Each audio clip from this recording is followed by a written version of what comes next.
Bienvenue, nouvelle vidéo. On va analyser un nouveau projet de crowdfunding, un projet de marchand de biens dans le 94 à Maisons-Alfort, pour ceux qui connaissent le secteur. On est sur la plateforme La Première Brique, une plateforme qui a pas mal de projets en ce moment de marchands. On est sur le dossier La Biche qui sera collecté lundi 5 février, donc dans quelques jours.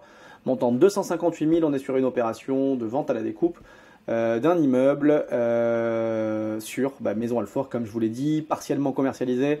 On va aller voir ça tout de suite. Le projet, il est ici et le dossier de présentation, pardon, c'est ça que je voulais vous montrer. J'étais perturbé. Donc le dossier de présentation, comme d'hab, on va le prendre depuis le début, on sautera la synthèse, on reviendra sur la synthèse in fine. Je vous rappelle que sur ces projets-là, tous les conseils que je vous donne là ne sont pas des conseils. D'ailleurs, il n'y en a aucun, ce n'est pas des conseils d'investissement, c'est des analyses de projets, c'est à titre informatif, c'est pour vous permettre de mieux comprendre les opérations de marchand de biens et potentiellement sur quoi vous allez investir in fine. Il y a des risques de perte totale ou partielle en capital, des risques d'illiquidité, des risques que les projets restent collés comme on dit, c'est-à-dire qu'on garde du stock et qu'on ne soit pas capable d'aller jusqu'au bout. Donc l'idée c'est de comprendre ces opérations par un marchand de biens qui fait des opérations, donc moi, pour vous expliquer tout ça et de vous expliquer un peu le déroulé de cette opération. Donc l'opération La Biche, elle est à Maisons-Alfort, aux portes de Paris, donc j'ai déjà fait une opération à Maisons-Alfort, je connais la ville. On est dans le Val-de-Marne, on est à proximité de Créteil, à proximité d'Ivry. Très facile d'accès pour revenir sur Paris et notamment cette opération-là, elle est à proximité de la ligne 8, le métro qui est à Maisons-Alfort. Donc l'idée c'est d'acheter un immeuble au complet, qui est composé de plusieurs bâtiments d'ailleurs, 10 appartements, 5 box à la revente dans une copro, pas de travaux si ce n'est la mise en lot, le géomètre qui va passer, et puis c'est tout. Chiffre d'affaires 1 442 000, 1 650 000, pardon, prix de revient 1 442 000, 1 650 000 en chiffre d'affaires, marge de 13% et 208 000 euros en numéraire. On est sur une pré-commercialisation à 50% du volume d'affaires et on a deux porteurs de projets qui ont déjà fait plusieurs opérations de marchand de biens. On va venir là-dessus, sur le détail de leur CV, de leur historique. Et ils sont accompagnés par une banque dans cette opération. Donc là, on vient faire des quasi-fonds propres, complément de la banque pour financer cette opération qu'ils doivent acquérir très prochainement. On va descendre là-dessus. La synthèse, on y reviendra après. Donc je vous l'ai dit, on est à Maisons-Alfort, donc on est proche de Vincennes, proche d'Ivry, proche de Vitry, proche de Créteil, Saint-Maur-des-Fossés. Donc c'est une ville qui est un peu au carrefour de pas mal d'endroits. On a, c'est la 4 je crois, hein, qui est juste à côté et qui passe pas très très loin. On a un métro, Maisons-Alfort Stade, la ligne 8 pour ceux qui connaissent, ligne 8. On va de Créteil jusqu'à Ballard par ici. Donc c'est une ligne qui traverse tout Paris et qui est plutôt pas mal utile. On est à proximité, oui, de l'aéroport d'Orly, oui, ok. En tout cas, on est en banlieue parisienne, mais proche de Paris. Donc, comparé à l'autre projet, vous avez peut-être vu la vidéo qui s'appelle Le Vigneron. Bah là, vous allez voir les temps de transport et temps de trajet, mais surtout, au niveau de l'environnement, on va avoir un environnement très dynamique. Hein. Sur l'autre, on était plutôt sur des notes très très faibles.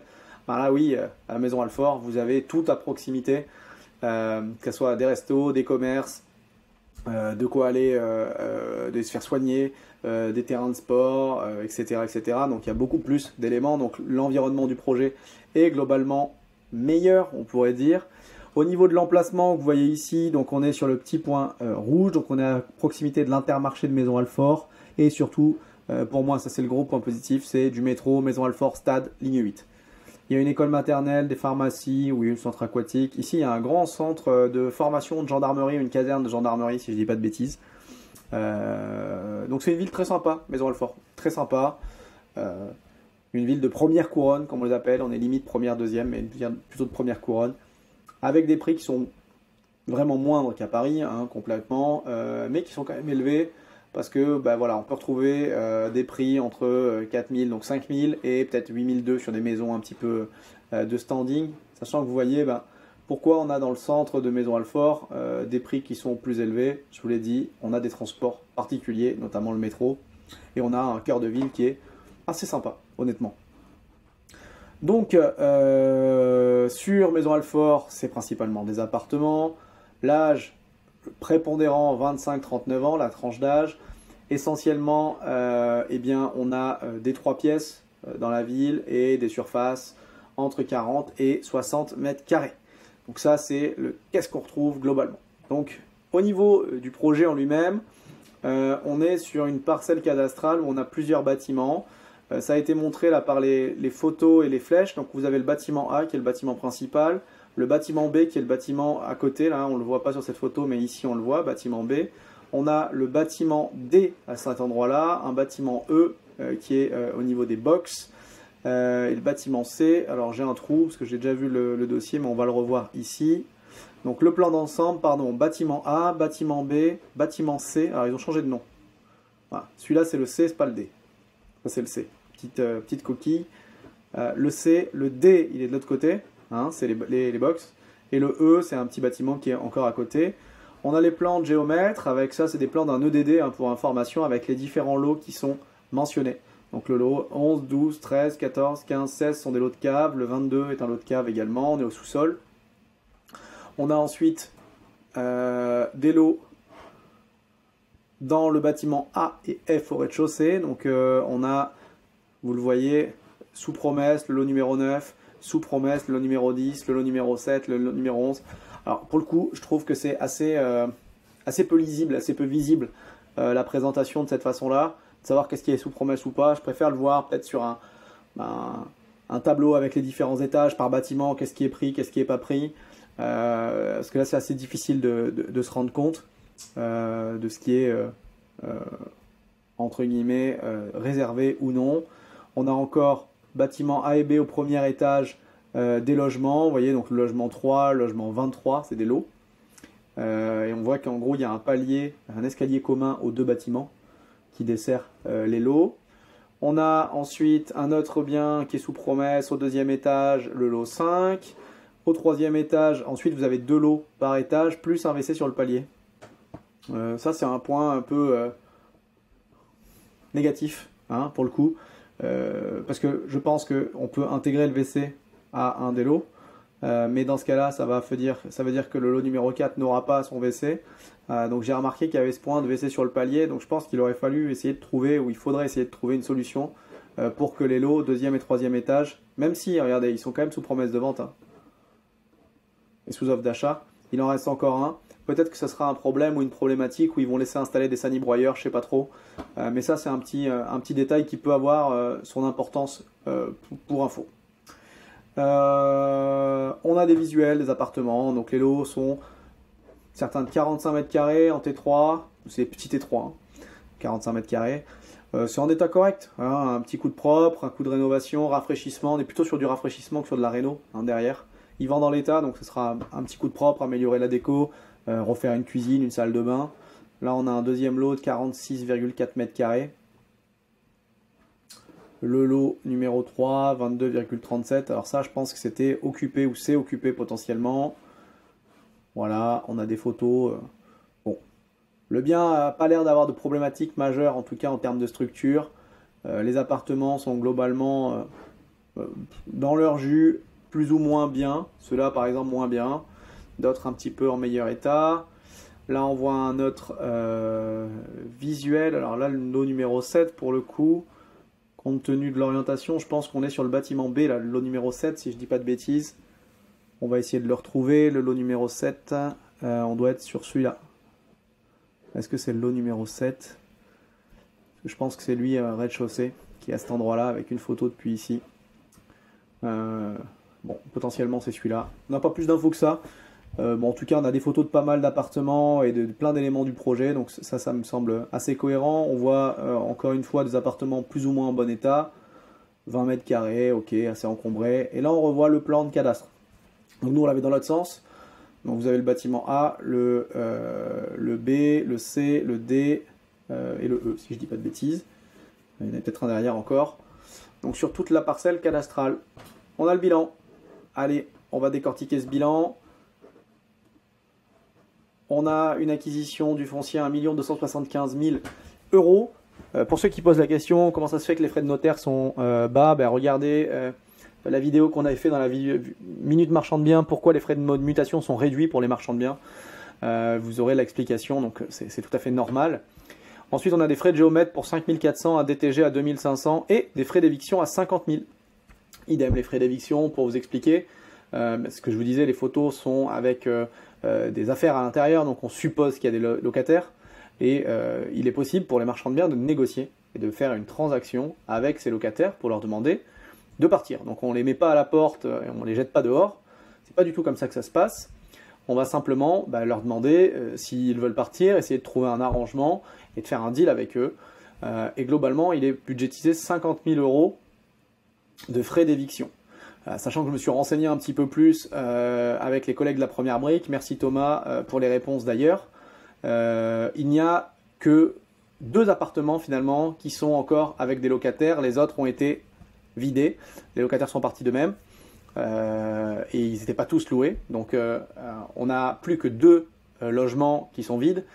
Prévoir 50 000 € pour 2 logements, surtout des petites surfaces avec des petits loyers, c'est beaucoup.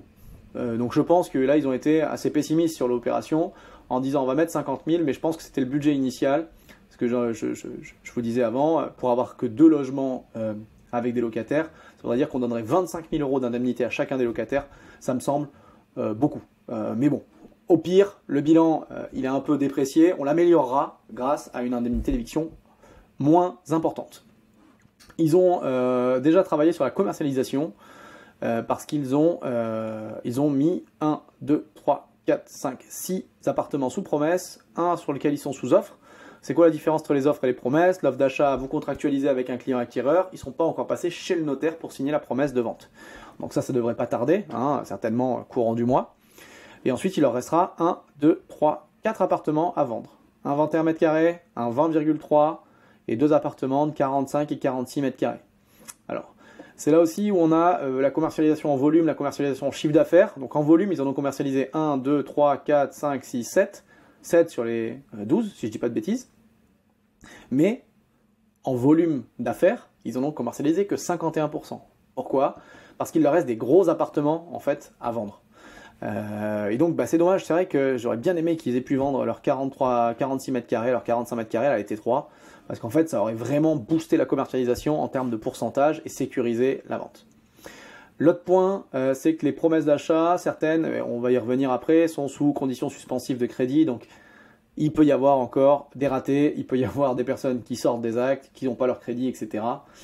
Donc, c'est à prendre quand même avec pincette. On a, au niveau des frais, j'en ai pas parlé tout à l'heure, 2 frais, frais bancaires, frais de la Première Brique. Les frais de la Première Brique, c'est intérêts plus frais de dossier pour 39 000 €. Et les frais bancaires, c'est les intérêts d'emprunt sur le projet.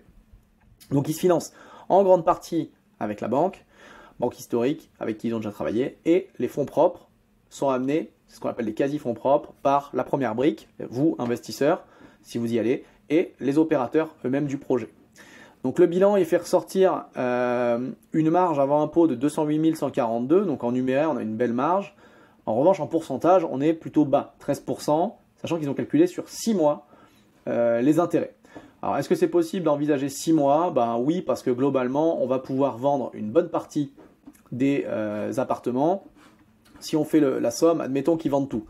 On va vendre 140, plus 93, plus 142, plus 118, plus 112, plus 118,75. Donc ils vont vendre pour 723 750 assez rapidement. On peut considérer, vu qu'ils sont déjà sous promesse, les promesses vont durer environ 3 mois.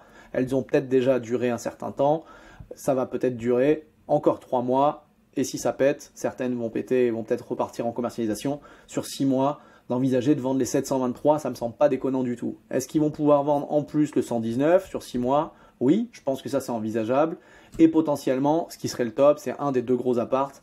Parce que si on arrivait à vendre un des 2 gros appartes, on aurait généré près d'1 100 000 et 1 100 000. Alors j'anticipe un tout petit peu. Mais 1 100 000 sur la structuration du financement, 1 100 000, c'est quasiment ce que la banque va demander. Donc en fait, on désintéresserait la banque quasiment complètement. Et ensuite, il resterait la Première Brique, plus les opérateurs, plus la marge. Donc on n'est pas très loin de pouvoir faire une opération assez rapide en revendant très rapidement. Néanmoins, on a une marge qui est quand même faible. Elle pourrait être augmentée, moi je pense, de 20 à 30 000 € parce que les frais d'éviction vont être moindres que prévu, à mon sens. Et après, il y a très peu d'aléas à prévoir, si ce n'est des négos sur le prix qui pourraient faire baisser le chiffre d'affaires. Néanmoins, vu qu'on a négocié déjà pour 50% du chiffre d'affaires, sécuriser 50%. Admettons que vous avez une baisse de 10%, ça serait une baisse de 10% de 50%, donc une baisse de 5% sur le CA global. Si vous ne me suivez plus, il faut reprendre les calculs, mais en gros, il peut y avoir de l'aléa que sur les 4 lots, et donc du coup l'aléa, il est plus faible. Prix d'acquisition 4007, prix de sortie 5008. Bon, rapidement, 4007, ils ont bien acheté, ils ont acheté en dessous des prix bas, c'est ce qu'on va rechercher sur des appartements, des ensembles immobiliers, et ils revendent à 5007, moins haut que les prix moyens. Alors pourquoi? Parce que dans le secteur là, les appartements, certainement, même des petites surfaces, sont pas en super état, il va y avoir des rénovations à faire derrière. Est-ce qu'ils auraient pu faire des rénovations, aller plus loin, les porter, les vendre clé en main? Oui, certainement. Ils veulent pas faire ça, ils veulent aller vite, on peut les comprendre. Et donc, ça marche d'ailleurs, la stratégie fonctionne, donc ils ont revendu en l'état. Mais on aurait pu avoir une autre stratégie, et c'est quelque chose, je pense, que moi j'aurais privilégié, notamment si j'achète très prochainement, peut-être que de porter des travaux et d'aller solliciter une petite ligne de travaux pour rénover ce qui manque et aller les vendre in fine, ça pourrait être une stratégie qui est payante. Donc l'opération marchand de biens avec travaux, non sans travaux pardon, je viens de dire l'inverse. Cédric et Quentin, les deux opérateurs, ils ont signé une promesse depuis août, donc ça fait longtemps qu'ils sont sur l'opération. Ils ont négocié de pouvoir acheter, j'imagine, à peu près à la mi-février, donc août, septembre, octobre, novembre, décembre, janvier, février, 7 mois de promesse, donc super belle négo sur les délais. On négocie pas que les prix en tant que marchand, on négocie les délais. Et là, de pouvoir revendre pendant cette période de préco, c'est vraiment un super avantage. Et ça vaut beaucoup plus que potentiellement 50 000 euros peut-être ou 100 000 euros d'argent qu'on aurait négocié sur le prix. Donc ils achètent très bien, on en a parlé, les autres frais, on les a parlé, honoraires techniques et frais financiers. Au moment de la signature, c'est un immeuble de rapport au complet, pas de travaux. Donc là, il n'y aura pas de décalage sur les travaux, etc. Au niveau de l'urba, pas d'urba, car tous les lots sont cadastrés. Donc il n'y a pas de demande à faire, on fait passer le géomètre et on revend. La commercialisation, on en a parlé, 64% en volume, 51% en chiffre d'affaires. On a 6 promesses de vente. Sur les promesses de vente, et c'est ça qui m'intéressait, j'ai vu le détail, on en a 3 qui sont conditionnées à l'obtention d'un financement. Donc pour l'instant, on a 3 promesses qui peuvent encore sauter parce qu'il n'y a pas le financement. On en a 2 qui sont contents, donc pas de condition de prêt, super.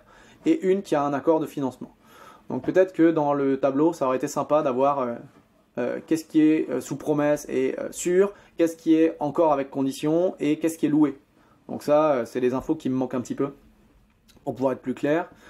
Sachant que également, alors peut-être que c'est pas des très très gros loyers, mais on aura des loyers sur certains tant que l'éviction n'est pas faite. On en a parlé de 2 logements qui sont encore loués. Bon, ça va augmenter un petit peu le bilan parce que ça vient rentrer en vente entre guillemets. C'est comme du chiffre d'affaires d'encaisser des loyers sur une opération de marchand, mais ça ne changera pas la face du monde sur cette opération. Au niveau de l'urba, on a parlé, commercialisation on a parlé. Voilà, les prix du marché, ils ont acheté à 4007, ils revendent à 5008. 5878 également, exactement. On est sur les prix moyens. Voilà.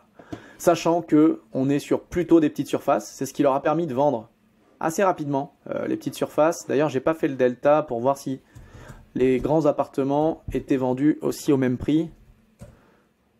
Ils vendent 5005 les grands appartements et les petits appartements. Ouais, ils ont vendu plus cher, ils ont vendu à 6300, peut-être même un peu plus que ça. Celui qui a la terrasse, par exemple, 6600 sur l'appartement avec la terrasse. Et par contre, ils sont plutôt moins chers au prix mètre carré sur les grandes surfaces. Les plus grandes surfaces, c'est normal. Là, ils sont à 5005, donc ils sont un peu moins que 5008 sur les grandes surfaces. Le seul aléa pour moi, c'est vraiment la nécessité peut-être qu'il y aura à baisser les prix sur les 2 grandes surfaces. On verra bien. On a parlé du marché, comme dans beaucoup de villes. Alors, ça a pris un coup quand même, parce que sur un an, c'est moins 12%. Donc pour le coup, il faut se dire que nos opérateurs qui ont signé la promesse en août 2023, et puis on est plein de marchands de biens dans cette situation-là, on veut dire qu'on a négocié peut-être vers juin, peut-être même vers mai, peut-être qu'on avait visité en avril, peut-être que ça fait un petit moment que sur le marché. Donc, entre le moment où le vendeur a décidé de vendre, le moment où les marchands ont vu peut-être la première fois le bien, les moments où ils ont négocié, ça s'est peut-être pas fait, j'ai pas l'historique, je sais pas. Mais pour vous expliquer un peu le contexte, il s'est peut-être passé qu'ils ont acheté ou qu'ils ont visualisé des prix qui ont été vraiment modifiés. Alors bon, quand ils ont signé en août, bon, ils ne pouvaient pas savoir que ça allait rester globalement sur les mêmes prix, mais on ne savait pas trop. Et clairement, il y a pu avoir, déjà, c'est pour ça que cette marge a glissé un peu vers le bas. Et je pense qu'ils s'attendaient, parce que je me serais attendu à mieux aussi, à une plus belle marge que ça. Et je pense qu'au moment où ils ont signé, ils pensaient qu'ils allaient faire une très belle OP. Et finalement, ils vont peut-être avoir 15, 17, 18% de marge, peut-être un peu plus, peut-être un peu moins à voir, mais moins que prévu. Néanmoins, c'est pour ça qu'on vise des marges élevées, parce que si jamais on a une problématique, on a des retournements de marché, là ils ont été très brutaux, 12% en un an, c'est énorme. On est capable quand même de gagner de l'argent et de pouvoir avancer sur d'autres projets. Mais pour expliquer un peu la mécanique des marchands, c'est ça qui est très difficile des fois. Sur un an, se prendre un retournement de marché comme ça, quand on a des marges à 20% et qu'on perd 12% sur un an, ça peut être une catastrophe pour certains projets. C'est aussi ce qui explique des fois les retards qu'on a actuellement sur des plateformes de crowd ou des projets de promotion ou des projets de marchands de biens. L'étude de marché, ok, on a les durées de publication et les délais de vente, donc 31 jours et demi. Bon voilà, le seul point difficile et compliqué sur ce dossier, à mon sens, sur la commercialisation, c'est le fait que depuis août, c'est en vente, août dernier, et que il reste au moins les 2 logements, là, les T3 de 46 mètres carrés, qui ne soient pas vendus. On aurait eu beaucoup de marge. On aurait eu peut-être qu'un seul logement comme ça, etc. C'était la marge. À la limite, c'est pas très grave. On peut garder le lot, on peut le mettre en loc, on peut attendre un peu, on peut baisser un peu le prix. Là, il n'y a pas que de la marge, il y a de la marge, plus de l'apport, plus potentiellement des quasi-fonds propres, là, des fonds d'investisseurs de la première brique. Donc c'est toujours un peu plus dérangeant. Néanmoins, on a quand même des marges sécuritaires sur un secteur porteur. Au niveau de nos marchands, Cédric et Quentin, il y en a un qui est master droit des affaires, histoire de l'art. Et il a fait plusieurs années dans les galeries d'art et puis ensuite immobilier. Quentin, 29 ans, toujours dans le monde de l'immobilier. Il travaillait dans la prospection foncière. Il s'est lancé il y a 4 ans dans le métier de marchand de biens.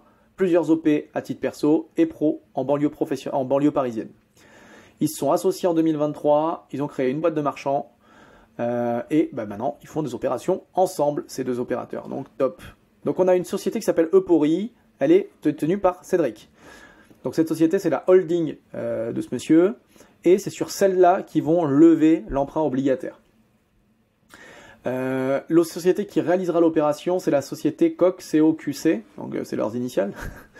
Elle est détenue à 50-50, et en gros, la société holding de ce monsieur descendra les fonds, donc on a la holding, elle va lever l'obligataire et elle amènera à la société en dessous. Alors pourquoi ils font ça ? J'imagine que c'est pour des raisons liées à la banque. Et la banque, elle n'était pas trop fan du crowd en plus, justificatif de l'apport, etc. Donc je pense que c'est pour cette raison-là. Sinon, ils auraient peut-être pu lever par la boîte qui est en dessous. Il y a un autre point peut-être aussi, c'est que la boîte COQC, elle est déjà sur des opérations de crowd, notamment une qui s'appelle les Juliottes. On a Non, c'est la société qui a été accompagnée pour les Juliottes et cette opération a été remboursée, Et Quentin, donc celui-là de marchand de biens, il a 2 autres opérations, l'épi et le pommier, qui sont en cours. Et à ce jour, apparemment, pas de retard, on est clean dans les délais, etc. Donc tant mieux. Donc la société Eupori, c'est une société holding d'un marchand, je vous en ai déjà parlé, elle est un peu coquille vide. Donc cette société-là qui lève, il n'y a pas grand-chose à y dire sur le bilan. Oui, elle a un résultat négatif, mais bon, ce sont des frais divers, des frais de boîte, etc. Elle a eu un petit chiffre d'affaires, elle a dû facturer quelque chose à sa société fille peut-être ou à quelqu'un d'autre, mais il n'y a pas grand-chose à y dire. Donc ça, c'est la société qui lève. Maintenant, on va parler de l'historique de l'entreprise. Donc, ils ont fait l'opération les Juliottes. Donc ça, c'est ce qu'ils ont réalisé. C'est un peu le même type de projet. 5 appartements, 7 box, mise en copropriété, revente à la découpe. Une marge qui était très sympa et qu'ils ont réalisé en 2023. Et je pense que les Juliottes, vu le nom, c'est le nom, si je ne dis pas de bêtises, d'une station de métro aussi. Donc je pense que c'était également à Maison Alfort, je n'ai pas regardé le dossier au complet. Maintenant, les garanties du projet. Alors, quelles sont les garanties? Parce qu'on a une banque qui intervient, qui a pris l'hypothèque. Donc, s'il y a l'hypothèque, premier rang, elle est pour la banque. Le crowdfunder ne peut pas prendre l'hypothèque en premier rang.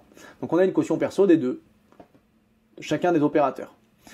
Ils ont analysé les dossiers, ça semble ok, très bien. Ensuite, on a une GAPD, donc une garantie à première demande, portée par la société Eupori. Ok. Non, je dis une bêtise, pardon.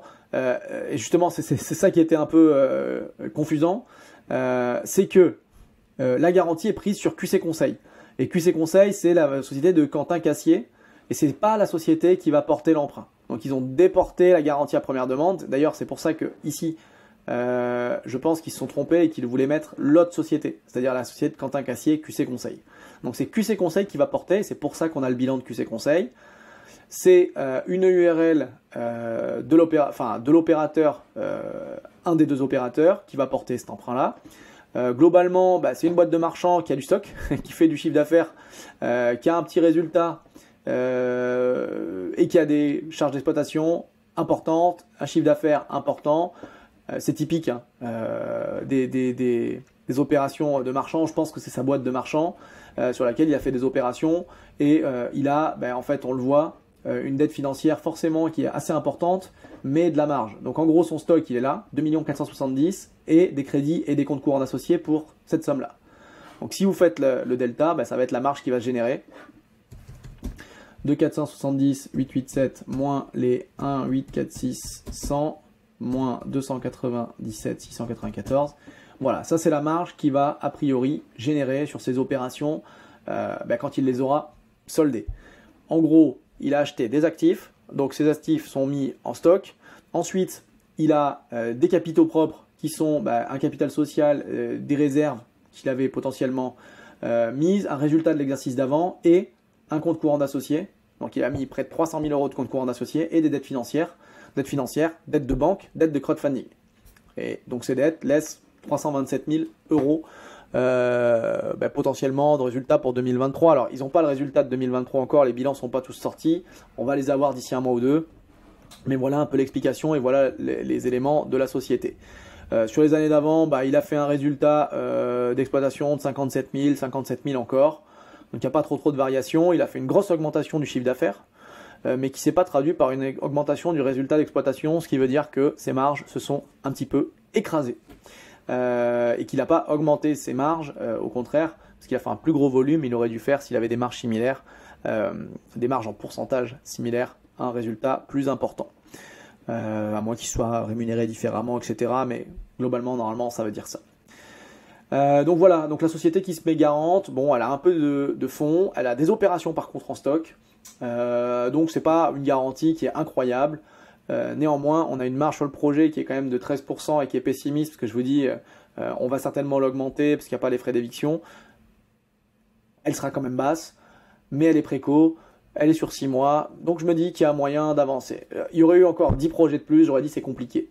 Là, ça me semble cohérent, et puis s'ils respectent les marges envisagées dans les autres projets, j'ai pas eu le temps de regarder les autres projets, je vous avoue, hein, donc regardez-le, faites-moi un retour si jamais vous avez des éléments. Ça semble relativement cohérent. Sur le financement, je vous l'ai dit, on a 3 intervenants, 4 même intervenants. On a une banque spécialisée. Ils n'ont pas voulu donner le nom. On a la première brique de 158 000 euros et on a nos porteurs de projet pour 150 100 euros. Donc, la banque, la répartition du financement, c'est la banque 75%, les investisseurs de la première brique 16% et les porteurs de projet 9%. Donc, ils sont peu impliqués.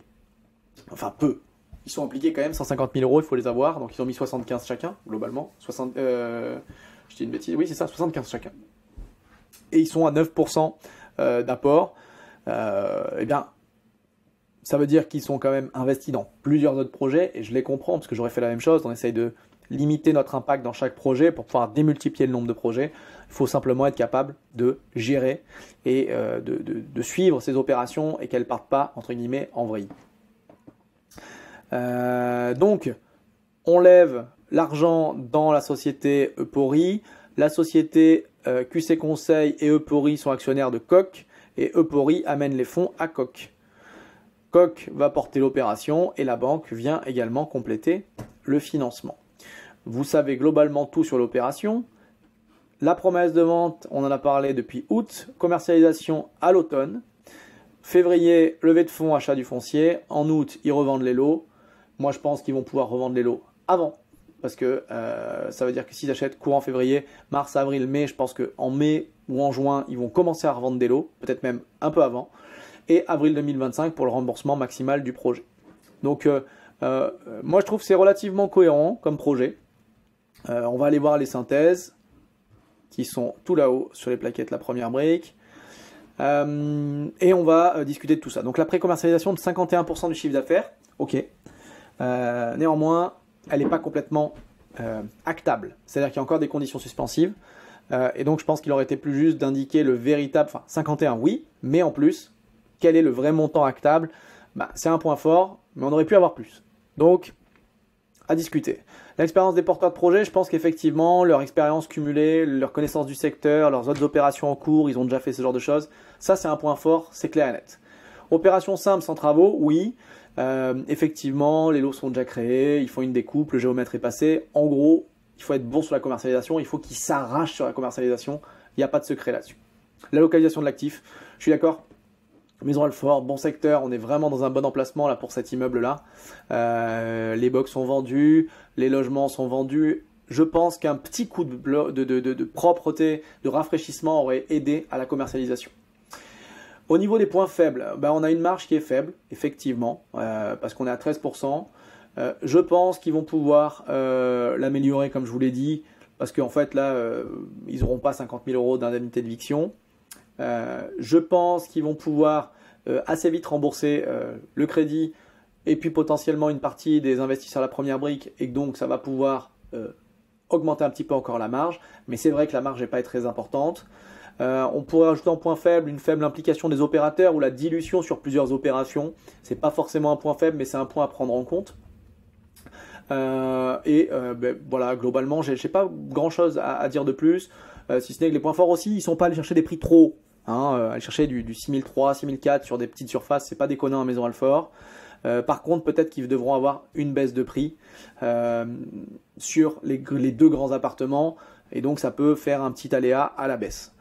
Moi, je pense que ce qui va se passer sur cette opération, s'ils arrivent à la commercialiser, à la finir, ils vont finir sur ce niveau de marge-là, entre les petites négos qu'ils vont prendre, les frais de portage qui vont être à peu près similaires et les indemnités d'éviction un peu moins importantes.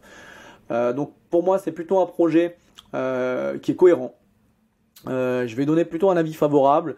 Je crois dans ce type de projet, il y a peu de dérapage possible. Les porteurs de projet ont une certaine implication, faible mais une certaine implication. Il y a une banque qui intervient, donc ça veut dire que l'audit de l'opération a été validé par une banque en plus de la première brique. On a déjà de la précom. Moi, je leur dis simplement booster et bosser votre commercialisation pour améliorer l'opération, sécuriser les investisseurs et sécuriser vos marges. Donc voilà un peu les commentaires sur cette opération. Une belle opération en région parisienne. Vous le voyez, hein, malgré tout, s'ils font une marge à 10, 12, 13%, on était sur un montant en gain en numéraire qui peut être assez alléchant pour des personnes qui ne connaîtraient pas. Mais il y a un certain risque sur l'opération et il y a eu pas mal de travail. Parce que tu vois, si on tombe à 10%, on serait sur un peu moins de 200 000 €, donc ils se partageraient 100 000 chacun. C'est quand même une belle rémunération et j'en conviens et je suis assez d'accord avec vous quand même sur une seule opération de marchand de biens, mais qui leur demande pas mal de travail. Voilà pour cette opération, on a fait le tour. N'oubliez pas, je vous le rappelle, si vous souhaitez investir sur un projet de la première brique, vous pouvez bénéficier, donc sur celui-ci on est à 11%. Vous pourrez bénéficier de 2% supplémentaires sur votre premier invest en rentrant le code de parrainage que vous trouverez juste en dessous dans la description. Donc si vous voulez investir, vous inscrire, mettez-le, ça nous donnera de la force. Vous aurez un petit bonus. Nous aussi, on touche une petite commission pour être tout à fait transparent avec vous, mais on ne le fait pas pour ça, on le fait plutôt pour de l'entraînement et montrer la qualité d'audit et des dossiers qu'on est capable d'auditer avec le Cercle MDB, le réseau des marchands de biens qui font des opérations, je vous le dis tout le temps, et vous retrouverez sur notre chaîne les analyses de CRUD, bien sûr, mais également on a des visites d'opérations, des visites de nos membres et des vidéos d'informations sur l'activité de marchand de biens. Si vous voulez en savoir plus, vous trouverez ça tout autour ou sur notre chaîne. Je vous dis à très bientôt pour de nouvelles analyses. À plus, salut, bye bye.